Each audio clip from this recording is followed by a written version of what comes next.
Rain fell in a steady curtain over the city, blurring the glittering lights of the skyline. Inside the marble-floored lobby of the five-star Clarendon Hotel, the air was warm, scented with lilies, and charged with a tension so thick it could be felt. Olivia Bennet stood there, her silk scarf clutched in her hand, her eyes fixed on the glass elevator as it descended. She looked elegant, but there was a stillness about her, a quiet strength that came from years of holding herself together when everything around her was falling apart.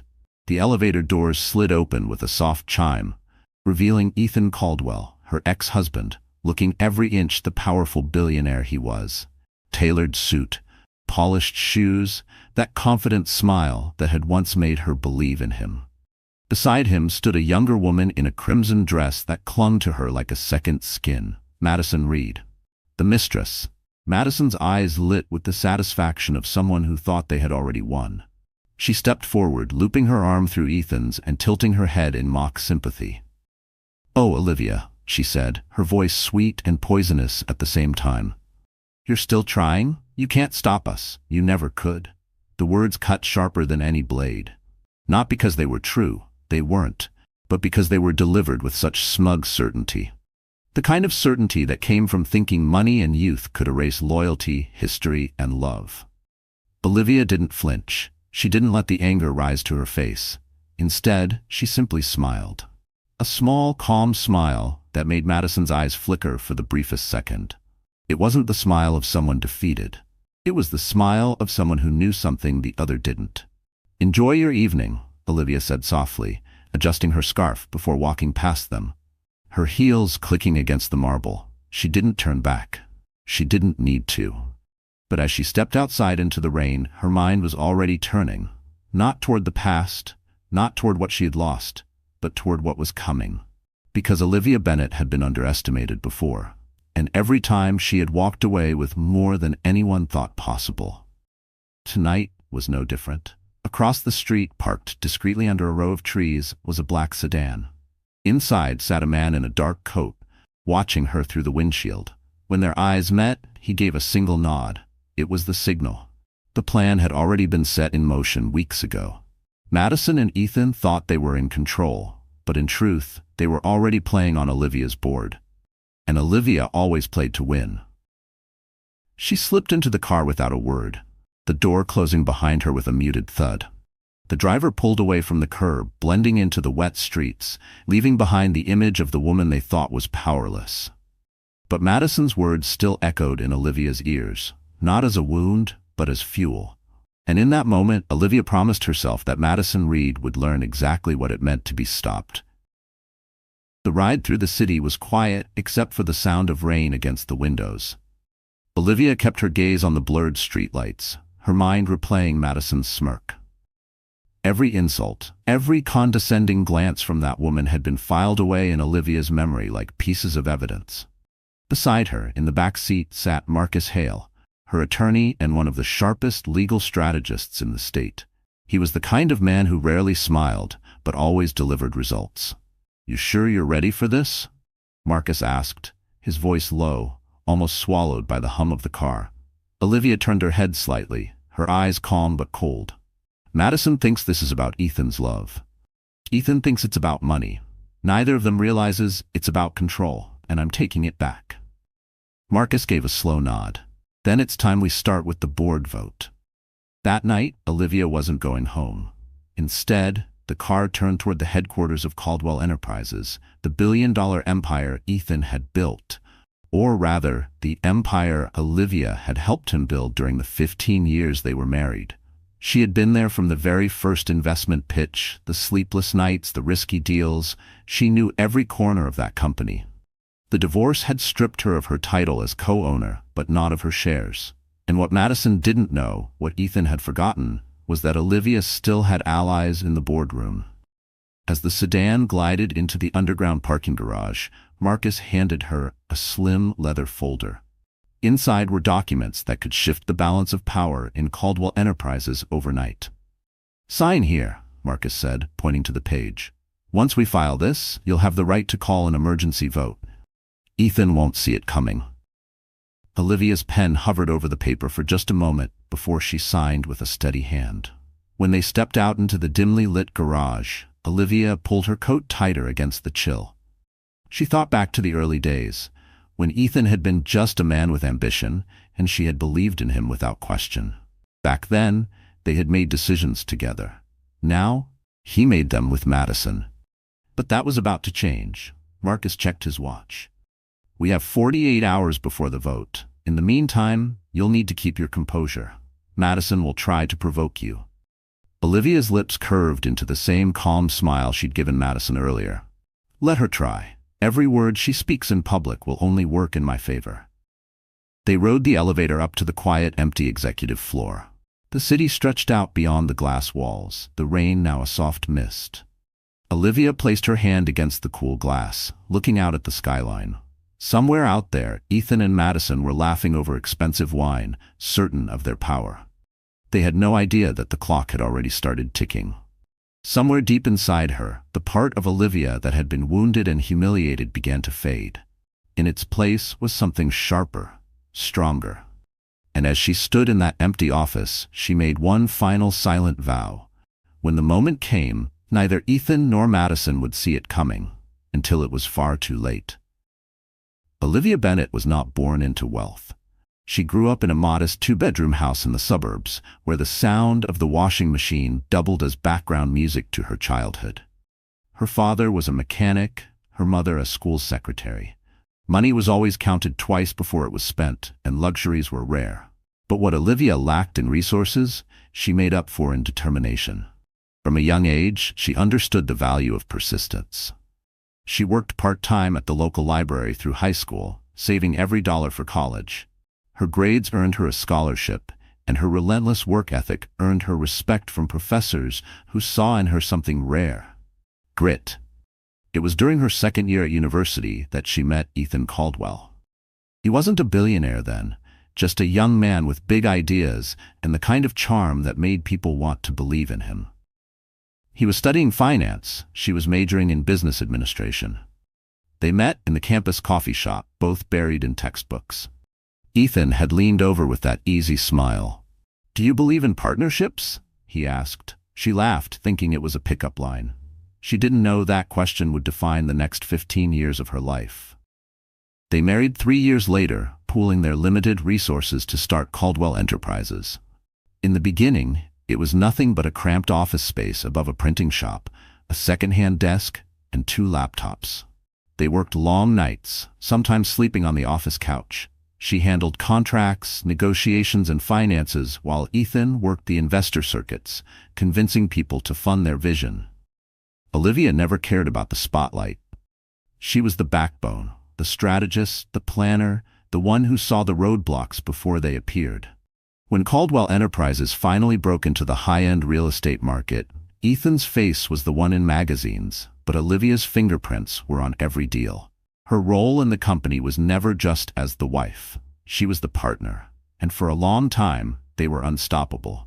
But success changes people. It started with small things: Ethan coming home later, business trips that didn't quite add up, the scent of unfamiliar perfume on his suits. Olivia didn't want to believe it. She told herself it was stress, that the man she had built everything with couldn't betray her. But then came Madison Reed. Younger, flashier, the type of woman who turned heads when she walked into a room. Madison had been hired as a marketing consultant for one of Caldwell's high-profile projects. Within months, rumors began. By the time Olivia confronted Ethan, the truth was undeniable. The divorce was swift, public, and brutal. Ethan leveraged his influence to paint Olivia as bitter and controlling. Madison played the supportive, misunderstood partner. Olivia, unwilling to drag their personal life through the mud, stayed silent. Silence cost her. She lost her role in the company. Her friends in their social circle chose sides, and most didn't choose hers. But she kept her shares. And she kept her composure. Because while they thought they had erased her from the picture, Olivia was quietly redrawing the frame. And now, years later, they were about to see the full picture she'd been painting all along. After the divorce, Olivia moved into a smaller apartment on the quieter side of the city. It was nothing like the penthouse she had once called home, but it had something more valuable: peace. For the first few months, she kept to herself. She cooked simple meals, took long walks in the park, and rediscovered what it felt like to breathe without the weight of Ethan's shadow. But peace did not erase the sting of betrayal, nor did it silence the whispers in her social circles. Every gala she wasn't invited to, every charity event where Madison stood proudly on Ethan's arm, was a reminder of how far she had been pushed out. And yet, Olivia didn't fight for her old place. She didn't need to, because she knew she wasn't done. While Madison was busy posting curated photos of luxury trips and dinners, Olivia was meeting quietly with industry players Ethan had long ignored: up-and-coming developers, sustainable housing advocates, tech-driven property firms. She invested in ideas Ethan would have dismissed as too small or too risky. Her approach was different now. She wasn't building an empire for someone else's name. She was building her own. And slowly, without fanfare, her investments began to pay off. A small housing project in Portland won a national sustainability award. A tech startup she backed was acquired by a major corporation. These were not headlines Ethan or Madison followed, but they were laying the groundwork for something bigger. Still, every time Olivia crossed paths with Madison in public, the younger woman's smile carried the same unspoken message: "You lost. I won." Olivia would only nod politely, letting Madison believe whatever she wanted. She had learned something important in her years beside Ethan. True power isn't loud. It doesn't need to be announced. It moves quietly, shaping outcomes before anyone realizes it's there. That's why, when Marcus Hale approached her with the opportunity to leverage her remaining shares in Caldwell Enterprises, she didn't hesitate. She had stayed in the shadows long enough. The night she signed those papers in the underground garage, she wasn't just preparing for a boardroom vote. She was setting the stage for her return, not as Ethan's ex-wife, not as the woman scorned, but as the woman who would decide the company's future. In her mind, she could already see the moment. Madison's confident expression cracking, Ethan's voice losing its edge, the board turning their attention toward her. But Olivia knew better than to rush. Revenge, if it was to be satisfying, had to be done with precision. And she had the patience for it. So she waited. She planned. She watched. And with every passing day, she felt the tide shifting, the balance of power inching back into her hands. What Ethan and Madison didn't know was that the first move had already been made, and the next would change everything. Caldwell Enterprises was more than just a corporation. It was a fortress of glass and steel, 25 stories high, with panoramic views of the city. The top floors were reserved for executives, while the lower levels buzzed with designers, analysts, and brokers. It was here, in this gleaming tower, that fortunes were made and destroyed with the flick of a pen. Ethan Caldwell ruled this empire with the confidence of a man who believed he was untouchable. Madison, now officially his fiancée, had slipped seamlessly into the role of future Mrs. Caldwell, showing up at board luncheons and charity auctions as though she had always belonged. She knew how to charm investors, but her real skill was in playing the part of Ethan's greatest supporter. What neither of them expected was for Olivia to walk back into this building. Her first visit after the divorce was quiet, almost too quiet. She arrived without warning, her steps deliberate, her expression unreadable. Employees who had once worked under her stopped in mid-sentence as she passed, some avoiding her gaze, others offering small nods of respect. Olivia noticed everything: the subtle changes in the decor, the new faces in the finance department, the way Madison's portrait now hung in the charity wing where Olivia's had once been. It stung, but it also fueled her. She wasn't here to reminisce. She was here to take stock. Marcus had advised her to treat Caldwell Enterprises like a chessboard. Every executive, every project, every department head was a piece. Some were loyal to Ethan, but some remembered the days when Olivia was the one ensuring their bonuses were paid on time and their families had health insurance. Those were the pieces she would move first. That afternoon, she scheduled private lunches with two senior executives who had been quietly sidelined since Madison's arrival. Both men had worked with Olivia for over a decade. Both had been overlooked for promotions Ethan had handed to Madison's friends. Over coffee, Olivia didn't speak of revenge. She spoke of stability, growth, and restoring the company's integrity. By the time the check arrived, she had their quiet agreement. Meanwhile, Madison was busy preparing for the company's annual investor gala, a black tie event held in the grand ballroom of the Clarendon Hotel. It was the perfect opportunity for Ethan and Madison to flaunt their dominance. Madison planned every detail down to the champagne labels, certain the evening would be a triumph. Olivia had other plans for that night. From her vantage point, the gala wasn't just a party, it was a stage, and stages were for performances. She intended to give them one they would never forget. But first, she needed to ensure that when the curtain rose, the audience was already on her side. And that meant turning the quiet murmurs in the boardroom into a chorus loud enough to shake Ethan's throne. The days leading up to the gala were a masterclass in subtle maneuvering. Olivia didn't make grand entrances or bold declarations. She moved like water, quiet, steady, shaping the landscape without force. Her first step was to reconnect with the department heads who had seen her as more than Ethan's wife.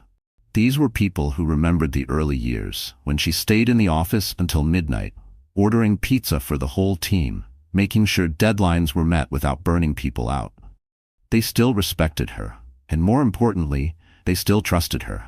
At a discreet cafe tucked into a side street, she met with Helena Ward, the company's head of legal affairs. Helena had been the one to draft most of Caldwell's major contracts, back when Olivia still had an office on the 18th floor. She also happened to dislike Madison with a quiet but unmistakable intensity. "I heard you've been active lately," Helena said, her tone more curious than cautious. Olivia smiled faintly. "Let's just say I've been reminded of what's mine and what's worth protecting." Helena leaned in. "You know the board respects you, some of them even miss you, but they won't act unless they believe you have the leverage to make changes." Olivia slid a slim folder across the table. "Then, let's give them proof." Inside were financial inconsistencies, small, easy-to-overlook transactions from one of Caldwell's overseas projects. To the untrained eye, they were meaningless. To Helena, they were red flags that could trigger a full internal review. And internal reviews had a way of shaking confidence in leadership. By the end of their coffee, Helena had agreed to be ready when the moment came. Meanwhile, Madison remained blissfully unaware. She was too busy selecting her gown for the gala and arranging a photo spread with a lifestyle magazine. She believed Olivia had faded into irrelevance, and Ethan encouraged that belief. It was exactly what Olivia wanted. 2 days before the gala, Marcus called. "I've secured enough preliminary support for the vote," he said. "But you'll need to show strength in public, not hostility. Strength. The gala will be your first move." Olivia stood at her apartment window, looking out over the city lights. "They think this is their celebration. I'll make sure it's their warning." The morning of the event, she had a package delivered to the hotel ballroom, a donation check in Caldwell Enterprises' name to a children's housing charity. It wasn't unusual for the company to make such donations, but this one came with a stipulation. It would be presented that night, and Olivia Bennett would be the one to hand it over. By the time Ethan received the paperwork, it was too late to change the program without causing a scene. Madison was livid, but Ethan brushed it off. "Let her have her little moment," he said. "It'll make us look gracious." Olivia knew better. When she stepped onto that stage in front of investors, board members, and the press, it wouldn't just be a photo op. It would be the opening move of the game they didn't even know they were playing. The Clarendon Hotel ballroom glittered under crystal chandeliers, the air filled with the murmur of expensive conversations and the clink of champagne flutes. Gold-trimmed invitations had ensured the guest list was an exclusive mix of investors, board members, and media representatives. Every detail, from the floral arrangements to the live string quartet, had Madison's signature touch. She stood near the stage, radiant in a gold gown, greeting guests with the polished smile of a woman who believed she owned the room. Ethan moved through the crowd beside her, shaking hands, accepting compliments, radiating the kind of confidence only billionaires seemed to possess. Olivia arrived without fanfare. No flashing cameras, no dramatic entrance. Just the quiet grace of a woman who knew she didn't need spectacle to command attention. She wore a deep navy evening gown, simple yet impeccably tailored, her hair swept back to reveal diamond studs Ethan had given her years ago. The symbolism was deliberate. Heads began to turn. Conversations paused. Those who recognized her exchanged quick whispers. Madison's smile faltered for a fraction of a second before returning to its rehearsed warmth. "Olivia," Madison said smoothly when their eyes met. "What a surprise." Olivia returned the smile with polite warmth. "I was invited, and I'm here for a good cause." Ethan stepped in, his voice low but sharp. "Don't make a scene tonight." Her eyes softened, almost amused. "I wouldn't dream of it." When the evening's program began, the Master of Ceremonies announced the presentation of a significant donation to the Children's Housing Initiative. "This year's donation comes from Caldwell Enterprises," he said, "and will be presented by a very special guest, Olivia Bennett." The crowd murmured, the surprise palpable. Madison's expression froze, but she quickly composed herself as Olivia walked onto the stage with calm confidence. The check was enormous, both in size and amount. Olivia accepted the microphone, her voice steady, carrying easily through the hall. "Tonight is about building futures," she began. "It's about creating stability for those who need it most. Caldwell Enterprises was built on the belief that we can shape not only skylines but lives." She paused, letting her gaze sweep the room. "I was proud to be part of that vision from the very beginning, and I remain committed to ensuring it continues, not just in profit, but in purpose." There was a subtle emphasis on the last word, enough to make more than a few board members glance at Ethan. Olivia handed the check to the charity representative, smiling for the cameras. The applause was genuine, if tinged with curiosity. As she stepped off the stage, she passed Madison, leaning in just enough for only her to hear. "This is just the beginning." Madison's fingers tightened on her champagne flute, and in that moment, she realized Olivia wasn't here to reclaim her place. She was here to take the whole game. The rest of the gala unfolded like a perfectly choreographed play, at least for Olivia. She moved through the crowd with effortless composure, speaking briefly with key investors, many of whom hadn't seen her in years. She didn't talk about the past. Instead, she asked thoughtful questions about their current projects, subtly aligning herself with their interests. It was a reminder of how sharp she had always been, and how different her approach was from Madison's showy charm. Across the room, Madison kept glancing toward her, the unease growing behind her smile. She had spent years positioning herself as Ethan's right hand, the woman everyone should turn to. But now, in just one night, Olivia had drawn the room's attention without lifting her voice or raising her hand. Ethan, sensing the shift in the atmosphere, pulled Olivia aside near the edge of the ballroom. "What are you trying to do here?" he asked, his voice low and tight. "Support a good cause," Olivia replied, her tone calm, but her eyes carried an edge he couldn't ignore. "Isn't that what Caldwell Enterprises stands for?" "This isn't your stage anymore," Ethan said, his jaw tightening. Olivia tilted her head slightly. "Then why do I seem to be the one they're listening to?" Before he could respond, Marcus Hale appeared at her side, holding a champagne glass. His presence was deliberate, a silent signal to Ethan that Olivia wasn't operating alone. Marcus exchanged a polite greeting with Ethan, then turned to Olivia. "The board members you wanted to speak with are in the side lounge." Olivia nodded and excused herself, leaving Ethan standing in the soft glow of the chandeliers, frustration flickering in his eyes. In the lounge, the atmosphere was quieter, more intimate. 5 board members sat around a low table, drinks in hand. They welcomed Olivia with polite smiles that turned warmer as she joined their conversation. She didn't waste time on small talk. "I know you've all noticed certain changes in the company's direction," she began. "The focus has shifted. Projects are being prioritized for show rather than sustainability. And while that may bring short-term applause, it risks long-term stability." Her words struck a chord. Heads nodded subtly. "I believe Caldwell Enterprises can have both, profit and purpose," she continued. "But that requires leadership that understands the balance." She didn't say Ethan's name. She didn't have to. By the time she left the lounge, she had secured verbal support from 3 members and interest from the other 2. Marcus caught her eye as she returned to the ballroom and gave a barely noticeable nod. Confirmation that the night had been a success. Madison, watching from across the room, could feel the shift in the air, even if she didn't understand the specifics. When the gala finally ended, Olivia walked out into the cool night, as the sound of laughter and clinking glasses fading behind her. The city lights stretched before her, and she felt the weight of the moment settle into place. The first move had been made in full view of everyone, and the next would force Ethan and Madison into a corner they couldn't escape. The morning after the gala, Olivia woke to the sound of her phone buzzing relentlessly on the nightstand. At first, she assumed it was Marcus with an update. But when she saw the number of missed calls and text messages, her chest tightened. Headlines flooded her newsfeed. Ex-wife crashes Caldwell Gala, stirs boardroom drama. Olivia Bennett's surprise speech raises questions about motives. The photos were worse. Carefully selected shots where Olivia's expression looked calculating, paired with captions implying she had shown up uninvited and disruptive.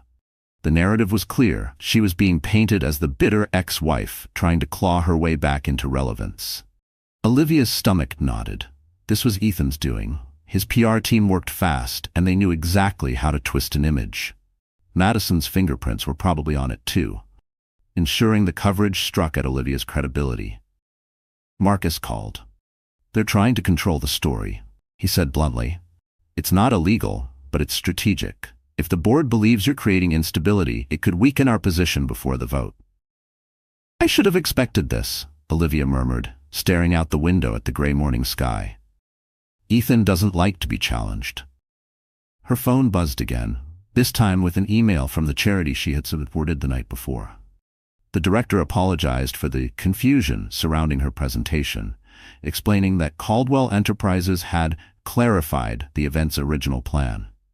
The subtext was obvious. They were distancing themselves from her to avoid friction with Ethan. It stung more than she expected. By midday, Olivia's name was trending on social media, with comments ranging from sympathetic to scathing. Friends who had stayed quiet during her divorce now avoided her messages entirely.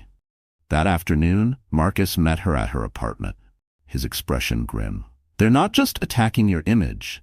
They've pushed forward an internal audit request claiming your presence at the gala violated the non-compete clause from your divorce settlement." Olivia blinked. "That clause doesn't apply to charitable events." Marcus's mouth tightened. "They're betting you'll waste energy defending yourself instead of preparing for the vote." It was a clever move, and for the first time in years, Olivia felt the familiar weight of doubt pressing against her chest. She had been so careful, so deliberate, and yet Ethan and Madison had managed to put her on the defensive overnight. She spent the evening pacing her living room, replaying every moment of the gala in her head.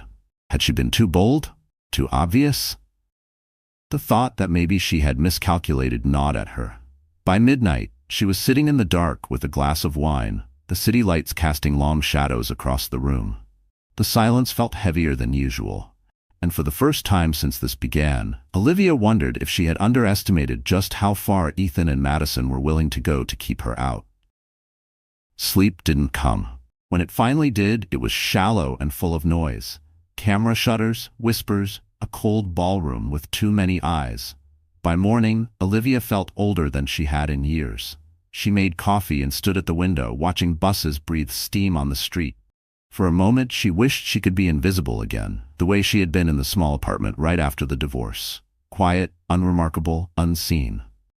Her phone rang. It was Helena Ward. "You should come in," Helena said. "There's movement." Olivia arrived at Helena's office with a scarf tied tight at her neck, like armor. Helena shut the door and slid a document across the desk. "Madison filed a formal complaint with the Compliance Committee at dawn. She claims you attempted to influence the board with a charitable act arranged without proper approval."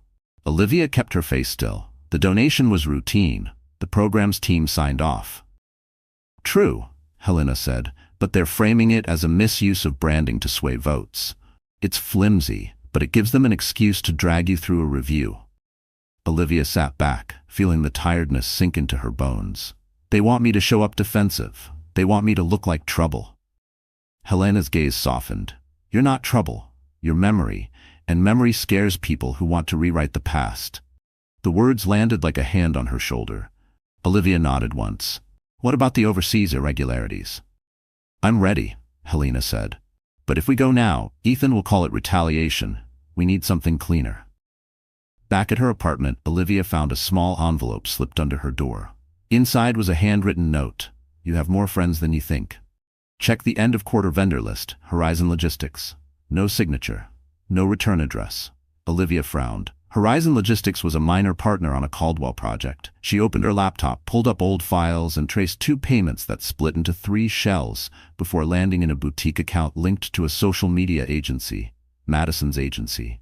Her heart didn't race. It settled. This was familiar ground. Numbers, patterns, intent. She saved everything and sent the file to Helena with a short line. Confirm and timestamp. Quietly. The rest of the day pressed in. Reporters called. Old acquaintances texted to check on her with messages that sounded like fishing lines. By late afternoon, she took a walk to clear her head. On the corner market stoop, she ran into Mrs. Alvarez, the widow from her building who kept tomato plants and chipped paint cans. "Mihija," Mrs. Alvarez said, patting Olivia's hand. "People talk big when they're afraid. I know you. You don't push. You stand. That's stronger." Olivia felt something unclench. "Thank you." When she returned upstairs, Marcus was waiting at her door, tie loosened, eyes tight. "They moved faster than I thought."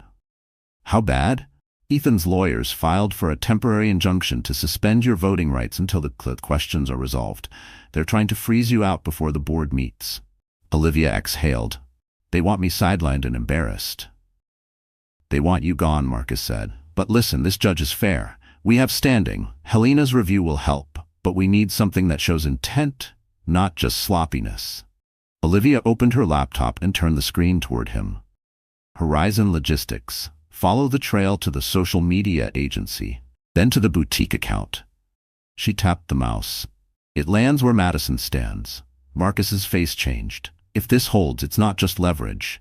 It's leadership risk. And leadership risk, Olivia said, is a board's language. He nodded.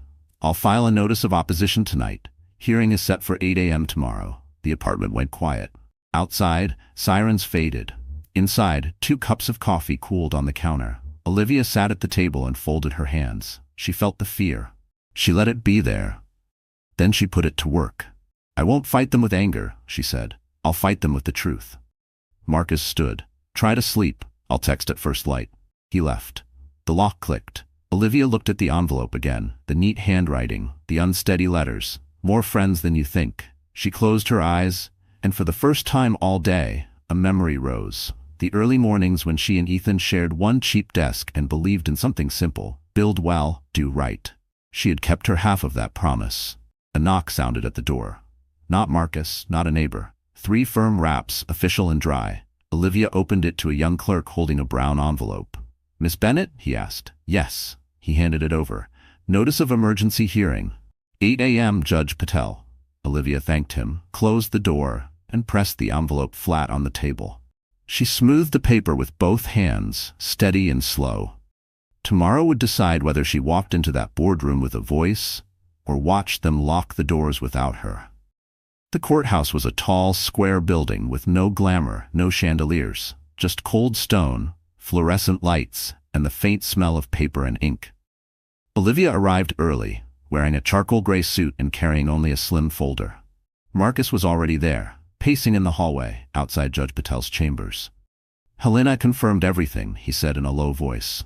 "The Horizon Logistics trail is solid. Funds moved through Madison's agency in a way that violates corporate governance. It's not just sloppy, it's deliberate." Olivia's expression didn't change. "Will it be enough to stop the injunction?" "More than enough," Marcus said. "If the judge sees this, she won't just throw out their motion. She may order an inquiry into Ethan's leadership." The hearing started promptly at 8. Ethan sat across the aisle with his legal team, perfectly groomed in a navy suit.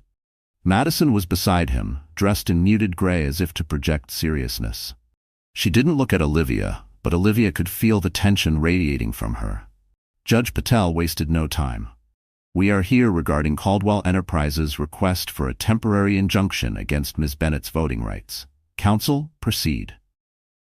Ethan's attorney launched into a well-rehearsed argument about protecting company stability and avoiding conflicts of interest. He painted Olivia as a disruptive force, framing the gala incident as a calculated move to sway board sentiment. Marcus rose slowly. "Your Honor, The petitioner claims my client poses a risk to the company's stability.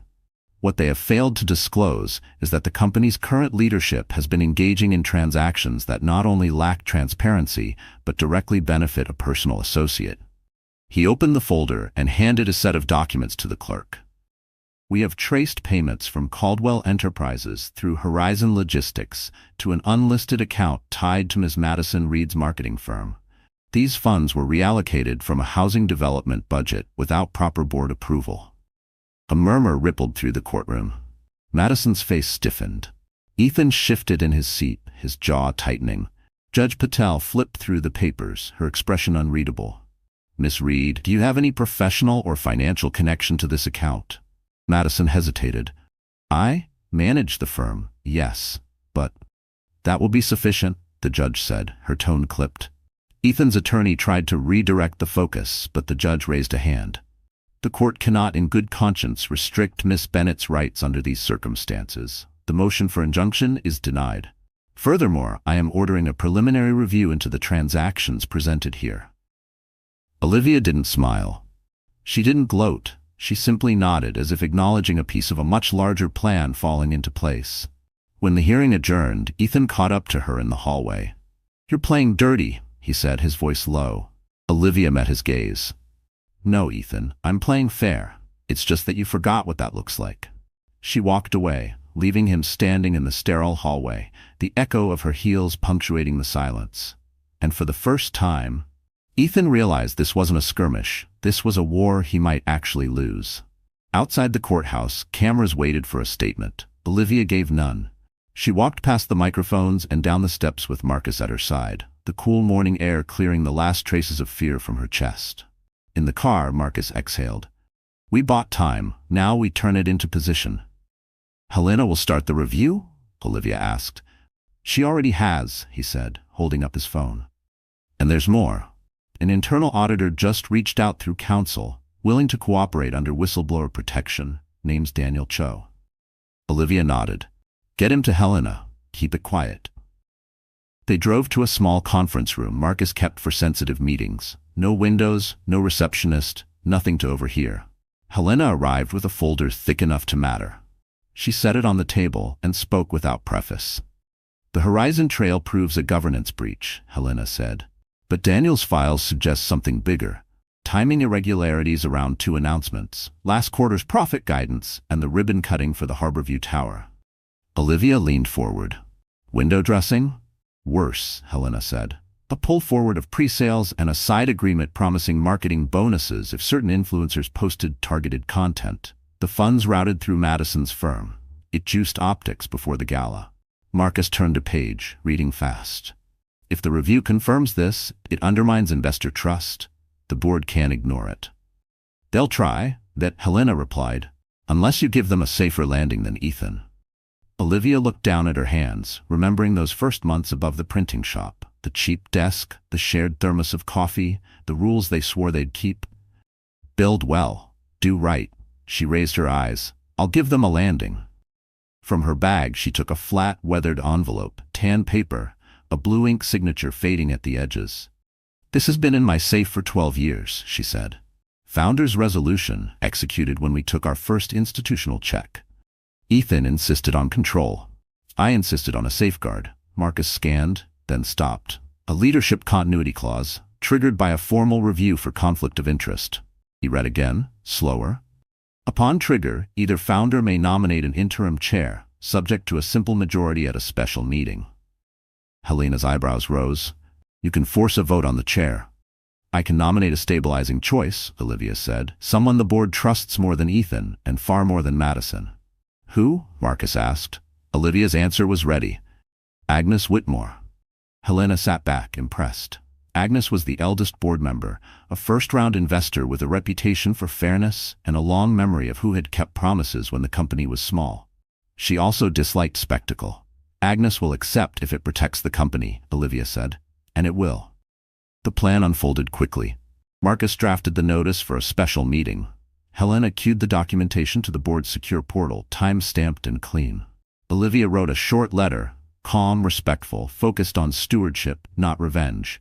No accusations, just the clause, the nomination, the path forward. By late afternoon, the first tremor reached Ethan. He called. Olivia let it go to voicemail. He texted, "We can settle this privately." She set the phone face down and signed the notice.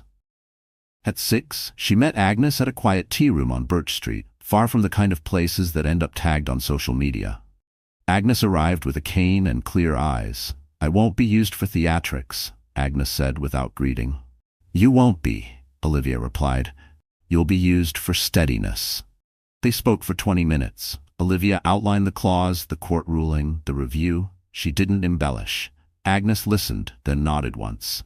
"If the company is under a cloud, it needs shade, not lightning. I'll allow my name." Olivia stood, gratitude warm and simple. "Thank you." Back in the car, Marcus's phone lit. "Board portal shows your notice delivered," he said. "Meeting set for 48 hours. Ethan is furious. Madison's PR is spinning, but the market's already whispering." Olivia watched the city slide past. Bus stops, grocery lines, windows lit with small lives that had nothing to do with empires. She felt steady, like stone set right in the river. When they reached her building, she stepped out into the cool evening and checked her messages. One new text. An unknown number. "More friends than you think.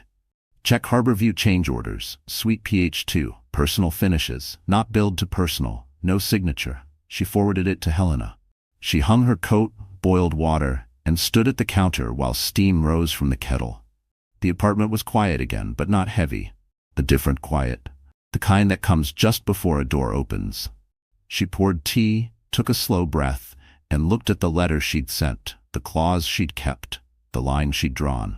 In 48 hours, the board would sit, the clause would stand, and Olivia Bennett would walk in with a single nomination that could remove Ethan's power in one vote. 48 hours could feel like a lifetime or a blink, depending on how you use them. Olivia used every minute with precision. The morning after serving the notice, she met with a stylist recommended by Helena. The woman was efficient, discreet, and understood instantly what Olivia needed. Not glamour, Olivia told her. Authority, respect, strength. By noon, her wardrobe had shifted from soft tones and understated cuts to tailored lines and deeper colors. Charcoal, navy, and forest green replaced beige and cream. A structured blazer replaced the cardigans she'd worn in quieter days. "You want them to remember you not as Ethan's wife," the stylist said, adjusting a lapel, "but as Olivia Bennett, co-founder." Next came the media. Marcus had been cautious, advising her to stay quiet, but Olivia knew silence could sometimes be mistaken for weakness. She arranged one interview, not with a flashy outlet, but with a respected financial journal, whose readership included many Caldwell investors. The piece focused on corporate governance, the responsibility of leadership, and the importance of protecting shareholder value. She never mentioned Ethan or Madison by name. The result was subtle but powerful. It reframed her as a steward of the company's future, rather than a disruptor of its present. Meanwhile, Helena and Daniel Cho worked through the Harborview change orders. The findings were worse than expected. Custom finishes for a penthouse unit, billed through project funds, with no personal payment logged. The unit in question? Reserved for special promotional purposes and currently under Madison's name. "Do we use it before or after the vote?" Marcus asked. "After," Olivia said without hesitation. "We win the chair first. Then the review does the rest." The night before the meeting, Olivia sat at her desk, reviewing her remarks. She didn't need to persuade everyone, just enough to secure a simple majority. Her approach would be calm, factual, and forward-looking. The personal history would stay buried. She thought about her father's hands, stained with oil from the garage, and her mother counting coins at the kitchen table. They'd taught her that dignity wasn't loud. It was in showing up, in doing the work, in keeping your word even when no one's watching. Tomorrow, she would show up. The morning of the vote, the Caldwell boardroom was already humming when Olivia arrived. She walked in wearing a deep navy sheath dress under a fitted blazer, her hair swept into a low chignon, a single silver brooch on her lapel. Conversations dipped for just a second before resuming. Ethan was at the far end of the table, Madison beside him in a sharp white suit. Madison's eyes flicked over Olivia's appearance, and for the first time, there was no smirk, only calculation. Marcus slid into the seat next to Olivia, his briefcase clicking shut. "Everything's in motion," he murmured. Olivia set her notes on the table, her gaze steady. Good. Let's begin. And as the meeting was called to order, the air in the room shifted, quietly, almost imperceptibly, but enough that everyone knew the balance of power was no longer the same. 2 days after the vote, Caldwell Enterprises held its quarterly results briefing, a high-profile event live-streamed to investors and covered by the financial press. For the first time in years, Olivia walked into the press conference not as a guest, not as a shareholder in the back row, but as a voice the board had chosen to listen to. Agnes Whitmore presided over the meeting with her usual steady demeanor, but Olivia could feel the tension humming beneath the polished surface. Ethan sat 2 seats away from Agnes, still CEO but visibly diminished. Madison, as always, was at his side, flipping through her tablet and avoiding Olivia's gaze.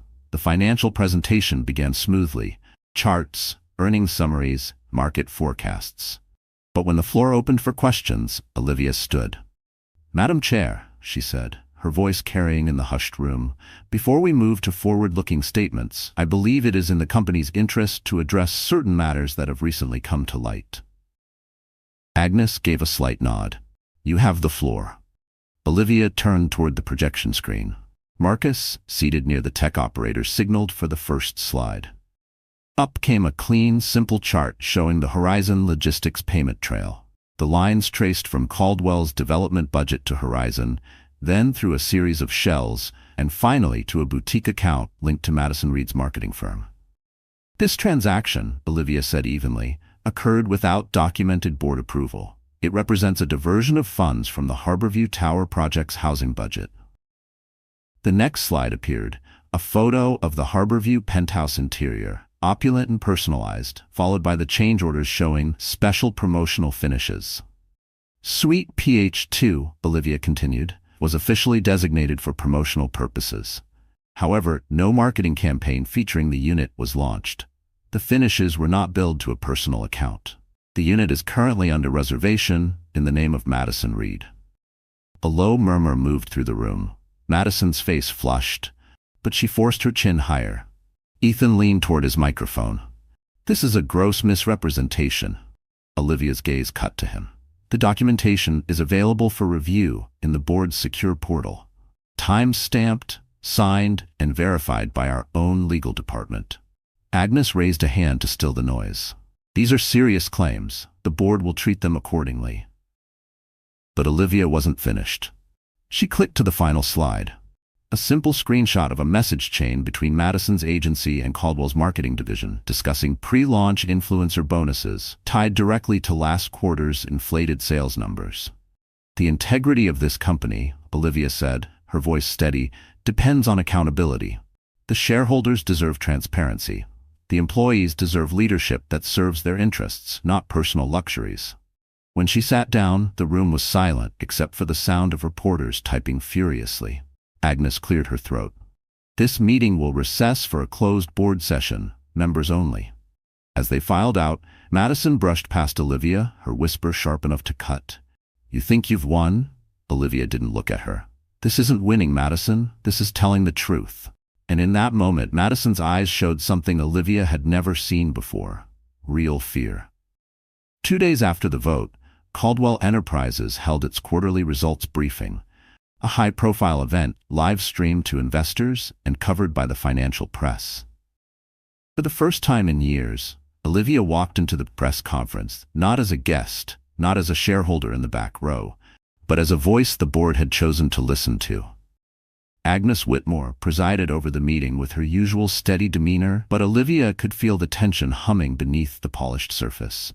Ethan sat 2 seats away from Agnes, still CEO but visibly diminished. Madison, as always, was at his side, flipping through her tablet and avoiding Olivia's gaze. The financial presentation began smoothly: charts, earnings summaries, market forecasts. But when the floor opened for questions, Olivia stood. "Madam Chair," she said, her voice carrying in the hushed room, "before we move to forward-looking statements, I believe it is in the company's interest to address certain matters that have recently come to light." Agnes gave a slight nod. "You have the floor." Olivia turned toward the projection screen. Marcus, seated near the tech operator, signaled for the first slide. Up came a clean, simple chart showing the Horizon Logistics payment trail. The lines traced from Caldwell's development budget to Horizon, then through a series of shells, and finally to a boutique account linked to Madison Reed's marketing firm. This transaction, Olivia said evenly, occurred without documented board approval. It represents a diversion of funds from the Harborview Tower project's housing budget. The next slide appeared, a photo of the Harborview penthouse interior, opulent and personalized, followed by the change orders showing special promotional finishes. Suite PH2, Olivia continued, was officially designated for promotional purposes. However, no marketing campaign featuring the unit was launched. The finishes were not billed to a personal account. The unit is currently under reservation in the name of Madison Reed. A low murmur moved through the room. Madison's face flushed, but she forced her chin higher. Ethan leaned toward his microphone. "This is a gross misrepresentation." Olivia's gaze cut to him. "The documentation is available for review in the board's secure portal. Time-stamped, signed, and verified by our own legal department." Agnes raised a hand to still the noise. "These are serious claims. The board will treat them accordingly." But Olivia wasn't finished. She clicked to the final slide, a simple screenshot of a message chain between Madison's agency and Caldwell's marketing division, discussing pre-launch influencer bonuses tied directly to last quarter's inflated sales numbers. "The integrity of this company," Olivia said, her voice steady, "depends on accountability. The shareholders deserve transparency. The employees deserve leadership that serves their interests, not personal luxuries." When she sat down, the room was silent, except for the sound of reporters typing furiously. Agnes cleared her throat. "This meeting will recess for a closed board session. Members only." As they filed out, Madison brushed past Olivia, her whisper sharp enough to cut. "You think you've won?" Olivia didn't look at her. "This isn't winning, Madison. This is telling the truth." And in that moment, Madison's eyes showed something Olivia had never seen before, real fear. The closed session convened in the smaller boardroom, a room meant for confidential discussions, away from the cameras and the press. Heavy curtains muted the daylight, and the low hum of the air conditioner was the only sound as everyone took their seats. Agnes placed her hands on the table. "We will address the allegations immediately. Legal has verified the documents Ms. Bennett presented. I will now open the floor for discussion." The first to speak was Director Lang, a veteran investor with a reputation for blunt honesty. "I backed this company because I believed in its long-term vision. If these findings are accurate, they show a lapse in leadership ethics. That is unacceptable." Several heads nodded. Ethan leaned forward, his voice controlled but strained. "I have led this company to record growth. We are in the middle of expansion. This is not the time for—" "This is exactly the time," Agnes cut in. "When the integrity of leadership is questioned, hesitation only deepens the damage." Madison shifted in her chair, crossing her legs. "These accusations are being weaponized for personal reasons." Miss Reed," Director Hale interrupted. "The documentation ties your firm directly to misallocated funds. That is not a personal issue, it's a fiduciary one." The words landed like a gavel strike. Madison's composure cracked, her voice rising. "Ethan approved everything. If there's blame—" She stopped, realizing too late what she'd admitted. The room went still. Agnes turned to the legal counsel seated near the wall. "Please note that statement for the record." From there, the tide shifted swiftly. One by one, board members voiced concerns about investor confidence, public perception, and the risk of regulatory scrutiny. Ethan's rebuttals grew shorter, his arguments thinner. Madison said nothing more. Finally, Agnes spoke. "Given the circumstances, I propose an immediate leadership review. Until its conclusion, Ethan Caldwell will step aside from day-to-day operations. An interim CEO will be appointed to ensure stability." The vote was called. Hands rose, 9 in favor, 3 against. Ethan sat back, the color draining from his face. Madison's eyes darted between him and Olivia, as though searching for some lifeline that wasn't there. When the meeting adjourned, Olivia gathered her folder without hurry. She didn't smile, she didn't gloat, but as she stepped into the hallway, she caught Marcus's nod, a quiet acknowledgement that the plan had landed exactly as intended. Outside the building, reporters swarmed, hungry for updates. Agnes gave a short statement confirming the leadership change and promising full cooperation with the review. Olivia said nothing, slipping into a waiting car. As the city passed by in the window, she thought about the years she had stayed silent, the battles she'd let slide in the name of peace. That chapter was over. Her phone buzzed, a text from the same unknown number as before. "Check tomorrow's headlines. You'll like them." Olivia looked out at the skyline, the weight in her chest replaced by something lighter, steadier. The war wasn't over, but the balance had shifted for good. And for the first time, Ethan and Madison were no longer the ones deciding what came next. Caldwell CEO steps aside amid misuse of funds probe. Marketing ties to luxury penthouse raise ethics questions. Olivia read them over coffee, the steam curling between her fingers. She hadn't spoken to the press, but the facts were doing the work for her. Madison's face was on every screen. Photos from the gala, clips from past interviews, now overlaid with words like conflict of interest and questionable expenditures. Ethan's image was different, serious, tight-lipped, a man suddenly aware that the empire he had built could slip away in silence, without even the courtesy of a fight he could win. Agnes called mid-morning. "The interim CEO will be Daniel Cho. The board trusts him, and frankly, he owes you his job." "I didn't do this for a favor," Olivia replied. "I know. That's why it worked," Agnes said. "You'll be glad to know the review will be public. It's going to clear more than your name. It's going to remind people whose vision built this place." By afternoon, Helena had sent over a draft statement for Olivia to approve. It was simple, direct, and focused on the company's future. No personal digs, no lingering bitterness, just a call for integrity and stability. Olivia signed it without changes. That evening, she returned to the Clarendon Hotel, not for a gala this time, but for a small dinner with allies who had stood with her through the board fight. The restaurant was quiet, lit by warm amber lamps. Marcus was there, Helena, and even Agnes, her cane resting against the table leg. "To principles," Marcus toasted. "To persistence," Helena added. Olivia lifted her glass. "To building something worth keeping." After dinner, she lingered outside the hotel, the same marble steps where Madison had once told her, "You can't stop us." The rain had stopped, but the pavement still glistened under the streetlights. She remembered that moment vividly, the calm smile she'd worn, the certainty in Madison's eyes. Now the certainty was hers. A black sedan slowed at the curb. Inside, she saw Ethan in the back seat. The window rolled down halfway. "Enjoying yourself?" he asked. "This isn't enjoyment, Ethan," she said.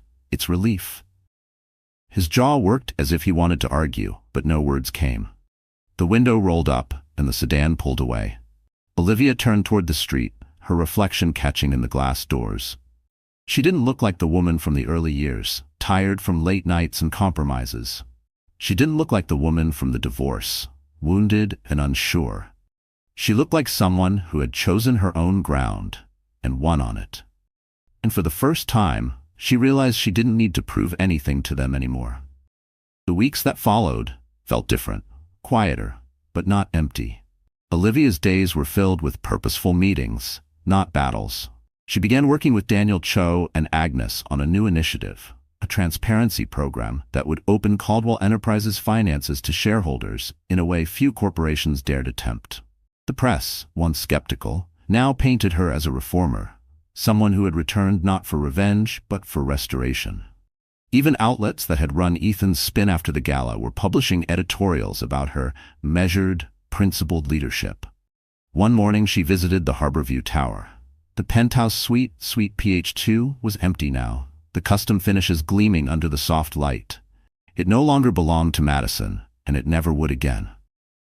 Olivia stood in the main room, looking out at the harbor, and felt no satisfaction in taking it from her. The real victory was knowing it would soon become a community space for residents, a decision Daniel had supported without hesitation. Outside the building, a few construction workers recognized her. One approached, wiping his hands on his vest. "Ma'am, I just wanted to say, a lot of us heard what you did. Not many people stand up when it costs them something." Olivia smiled. "It only costs you if you lose yourself. I decided a long time ago I wasn't going to do that." In the evenings, she returned to her apartment, a space that felt less like a retreat and more like a command post. The same quiet that had once been heavy now felt earned. She started writing again.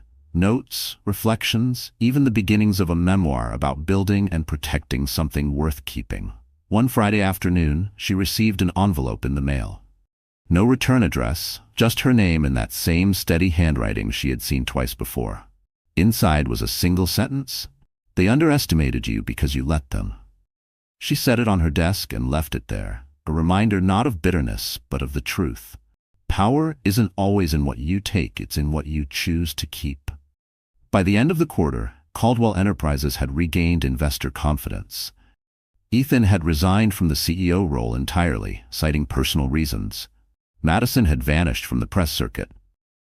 The company's stock was steady, the projects on track, and the culture, slowly, was shifting back toward the values Olivia had once built into it. On the last day of the quarter, she stood on the balcony of her apartment, looking out over the city as the sun dipped low. The streets below bustled with ordinary lives: children in backpacks, couples holding hands, a man carrying groceries in one arm and a bouquet in the other. This was why she had fought. Not for titles, not for headlines, but to leave something better than she had found it. She took a slow breath, letting the air fill her chest. Somewhere in the distance, church bells rang the hour. And with that, Olivia Bennet closed the chapter, not with triumph over someone else, but with the quiet victory of having kept her own name untarnished. Spring came early that year. The city shook off its winter coat, trees dusted in pale green, cafe tables spilling onto sidewalks again. Olivia walked through it all with a lighter step, as though the long, cold season that had wrapped around her life had finally broken. 3 months had passed since the leadership change at Caldwell Enterprises. Daniel Cho had proven to be the steady hand she knew he could be, guiding the company through the investigation and implementing the transparency program they had discussed. Investors responded positively, employees more so. Ethan's name still appeared occasionally in the business press, usually in connection with past leadership or former CEO. Madison's, however, had almost vanished.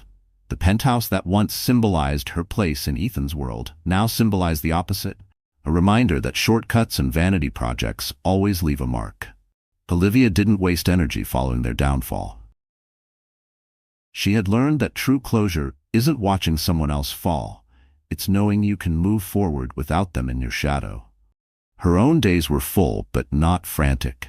She spent part of her time consulting with smaller, values-driven companies, often those run by women who were fighting for space in boardrooms that looked a lot like Caldwell's had.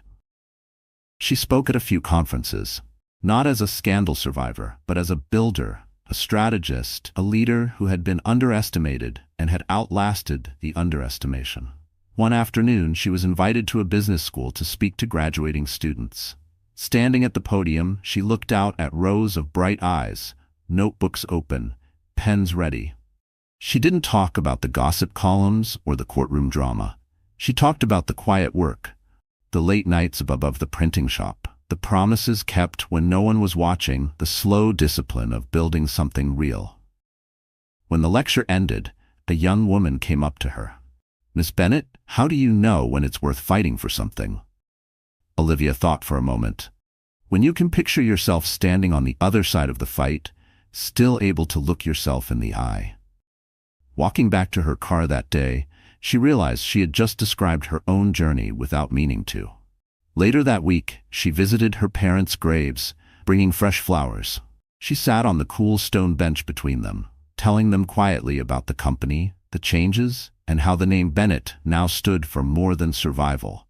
It stood for stewardship. She liked to think they'd understand. As the sun dipped behind the trees, she lingered, not in sadness, but in a kind of still joy. For the first time in years, there was no unfinished business tugging at her. The fight was done, and she had walked away with her dignity intact. On a soft Sunday morning, Olivia sat by her apartment window with a notebook open, the city humming gently below. She had been writing more these days, not corporate reports or strategy memos, but personal reflections. The act of putting words on paper grounded her, a reminder that the story she had lived through was hers to shape, not theirs to define. One page was a simple list titled "What Was Worth It." It wasn't about victories over Ethan or Madison, it was about the moments that had restored her. The first board meeting where she spoke without hesitation. The Harborview penthouse keys being handed over for community use. The thank you note from a young project manager who said she felt safer speaking up after watching Olivia do the same. The list was longer than she expected. She closed the notebook with a small smile. That afternoon, she took a walk through the Harbor District.